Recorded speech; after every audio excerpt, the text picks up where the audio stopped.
Night Terrors, Volume 22.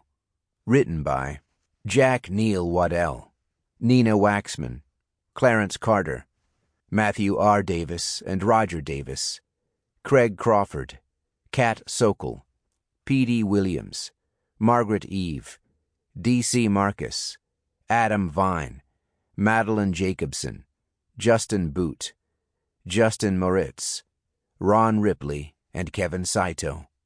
Narrated by Johnny Raven and Stephanie Shade. Soul Bottle by Jack Neil Waddell. The goddamned ghost was leaking out. Isa shoved a tray of electronic parts aside so she could reach her laptop.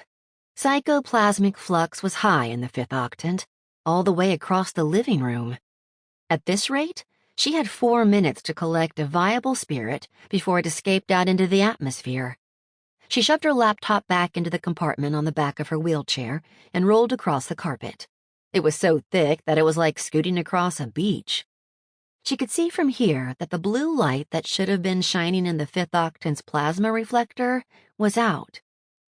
The air tugged at her hair as she wheeled through the vortex of the ghost's psychoplasma as it drained through the leak. She had to juke around a coffee table and a sectional, but finally, she made it to the right corner with 3 minutes left. 3 minutes before, she lost control of the spirit and lost out on a pair of paychecks. She was in the right corner, but too low. The reflector was in the top nook of the ceiling, and the grabber stick she had strapped to the back of her chair was only 3 feet long. She had the homeowners help set some reflectors in place before they left for the night. Few clients had the patience to watch their house cleansed, which consisted mostly of typing and swearing, and those that stayed only got in the way. Isa pulled 2 levers, one on each side of the chair, and dropped her custom-made tri-wheels, pairs of 3 wheels arranged at the points of a triangle. She lowered them until 2 wheels on each side landed on the floor and raised the chair an inch, giving her a stable base.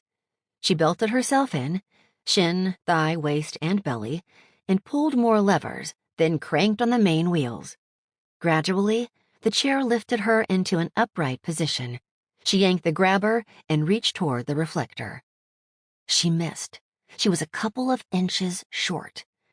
Behind her, the strengthening vortex knocked a potted peace lily from its stand. It was whistling softly, too.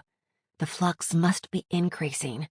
Time was ticking down before the ghost was lost and her night was wasted. Sample complete. Ready to continue?